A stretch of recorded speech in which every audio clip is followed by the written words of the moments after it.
วัสดีค่ะเด็กๆวันนี้คุณครูพิรัตน์จะมาอธิบายและสาธิตวิธีการทำใบงานศิลปะสร้างสรรค์สัปดาห์ที่ 23 หน่วยการเรียนรู้เรื่องบ้านเรือนเคียงกันนะคะสำหรับใบงานนี้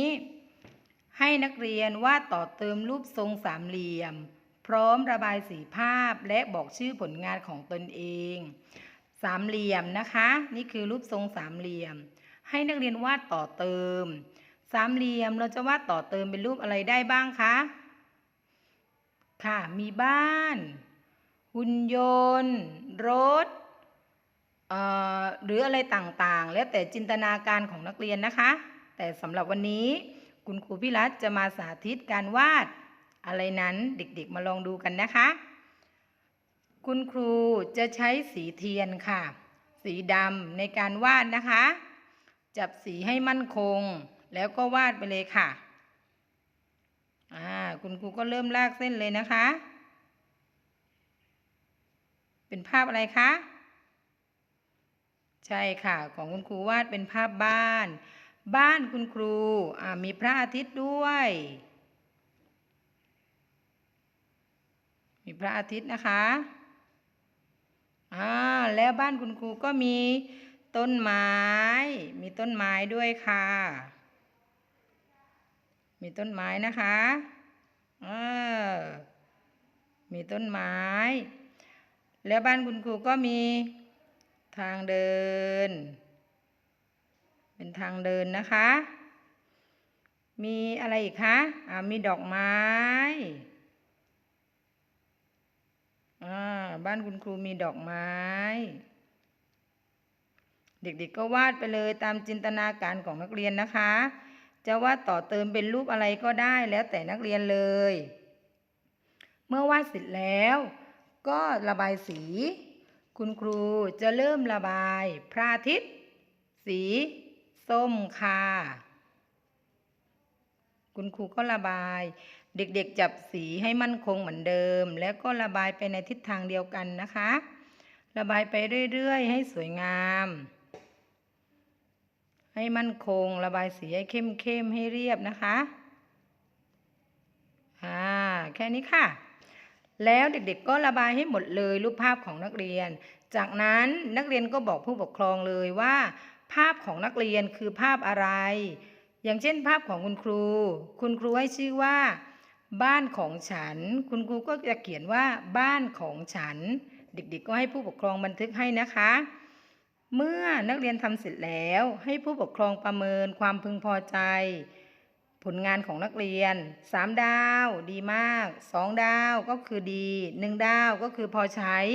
ผู้ปกครองชอบภาพของนักเรียนมากน้อยแค่ไหนก็ประเมินได้ตามความพอใจเลยนะคะเด็กๆพร้อมแล้วก็ลงมือทำได้เลยค่ะสวัสดีค่ะเด็กๆวันนี้คุณครูพิรัตน์จะมาอธิบายและสาธิตวิธีการทำใบงานศิลปะสร้างสรรค์นะคะสัปดาห์ที่ 23 หน่วยการเรียนรู้เรื่องบ้านเรือนเคียงกันค่ะสำหรับใบงานนี้ให้นักเรียนระบายสีภาพบ้านเรือนเคียงกันตามจินตนาการบ้านเรือนเคียงกันก็คือบ้าน2 หลังที่อยู่ใกล้ๆกันเป็นเพื่อนบ้านกันนั่นแหละค่ะเขาเรียกว่าบ้านเรือนเคียงกันทีนี้เด็กๆมาดูวิธีการระบายสีภาพเด็กๆเลือกสีตามจินตนาการนะคะคุณครูจะระบายสีหลังคาบ้านของคุณครูเป็นสีน้ำเงินวิธีการจับสีเด็กๆก็จับให้มั่นคงนะคะจับให้ถนัดให้มั่นคงแล้วเด็กๆก็ระบายเวลาระบายสีเราระบายไปในทิศทางเดียวกันนะคะระบายไปในทิศทางเดียวกันระบายให้สวยงามอย่าให้เลอะเทอะระบายไปเรื่อยๆค่ะเด็กๆไม่ต้องรีบเห็นไหมคะระบายไปในทิศทางเดียวกันระบายให้หมดเลยระบายให้เนียนๆอย่าให้เห็นพื้นขาวๆอยู่ในภาพของเรานะคะเด็กๆเลือกสีได้ตามจินตนาการทีนี้เมื่อนักเรียนระบายสีภาพบ้านเรือนเคียงกันเสร็จแล้วเด็กๆอย่าลืมให้ผู้ปกครองนะคะประเมินผลงานของเด็กๆด้วย 3 ดาวก็คือดีมาก2 ดาวก็คือดี1 ดาวก็คือพอใช้หากผู้ปกครองพึงพอใจผลงานของนักเรียนดีมากก็ให้ผู้ปกครองขีด3 ดาวเลยได้ไหมคะถ้าได้เด็กๆลงมือทำเลยค่ะใบงานต่อไปนะคะเป็นใบงานด้านเสริมประสบการณ์สัปดาห์ที่23หน่วยการเรียนรู้เรื่องบ้านเรือนเคียงกันใบงานนี้นะคะเสริมประสบการณ์ให้นักเรียนโยงเส้นจับคู่ภาพบ้านกับจำนวนให้ถูกต้องก่อนอื่นเรามารู้จักจำนวนตัวเลขกันก่อนนะคะว่ามีเลขอะไรบ้างเด็กๆบอกคุณครูสิคะเลข6เลข3เลข5เลข2เลข4คราวนี้เรามานับบ้านพร้อมกันเลยค่ะทีละแถวนะคะเริ่มจากแถวที่1นับค่ะ1 2 3มีกี่หลังคะ3 หลังเด็กๆก็โยงไปหาเลข3เลยค่ะ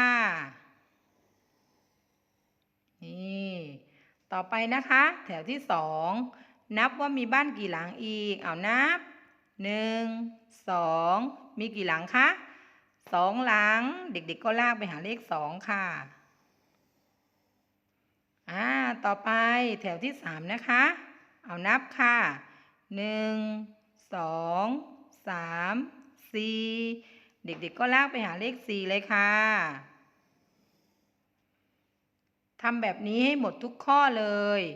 เด็กๆทำได้ไหมคะทำได้เก่งมากค่ะถ้าทำได้เด็กๆก็ลงมือทำได้เลยนะคะเมื่อเสร็จแล้วอย่าลืมให้ผู้ปกครองประเมินความพึงพอใจของผู้ปกครองด้วย3 ดาว2 ดาวหรือ1 ดาวให้ผู้ปกครองขีดลงไปเลยนะคะถ้าพร้อมแล้วเด็กๆก็ลงมือทำได้เลยค่ะสำหรับใบงานนี้นะคะด้านชาวปัญญาตรรกะและอนุกรมค่ะให้นักเรียนเรียงอนุกรมภาพโดยกากบาททับภาพในช่องภาพสัตว์ด้านหลังให้ถูกต้องเด็กๆมาฟังคุณครูอธิบายกันเลยนะคะดูแถวที่1ก่อนภาพแรกแมวฮิปโปแมวต่อไปเด็กๆคิดว่าจะต้องเป็นภาพแมวหรือภาพฮิปโปคะถูกต้องค่ะเป็นภาพฮิปโปเด็กๆก็กากบาทฮิปโปเลยต่อไปข้อที่2ดูแถวต่อไปนะคะภาพนกปลาภาพต่อไปเด็กๆคิดว่าจะต้องเป็นปลาหรือว่านกคะนกถูกต้องค่ะก็กากบาทนกไปเลยเด็กๆทำแบบนี้หมดทุกข้อเลยได้ไหมคะได้อยู่แล้วเด็กๆเก่งอยู่แล้วใช่ไหมคะ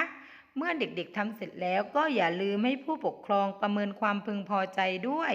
3 ดาว2 ดาวหรือ1 ดาวขีดเลยนะคะถ้าเด็กๆเข้าใจแล้วลงมือทำได้เลยค่ะเป็นใบงานด้านทักษะภาษาไทย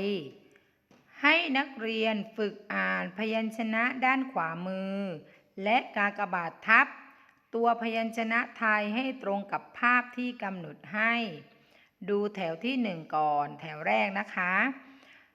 มีพยัญชนะไทยตัวถอถุงนอหนูกอไก่ยอยักษ์เด็กๆดูภาพค่ะภาพนี้เป็นภาพอะไรคะภาพถุงแสดงว่าพยัญชนะไทยก็ต้องเป็นตัวอะไรคะถอถุงเด็กๆก็กากบาทเลยต่อไปแถวที่2แถวนี้นะคะมีพยัญชนะไทยตัวมอม้างองูออ่างขอไข่มาดูภาพค่ะภาพนี้เป็นภาพงูเด็กๆก็กากบาทตัวอะไรคะงองูเก่งมากค่ะทีนี้เด็กๆทำไปทีละแถวทีละแถวทีละแถวจนหมดนะคะเมื่อเด็กๆทำเสร็จแล้วอย่าลืมให้ผู้ปกครองประเมินความพึงพอใจด้วยนะคะ3 ดาว2 ดาวหรือ1 ดาวถ้าเด็กๆพร้อมแล้วลงมือทำได้เลยค่ะ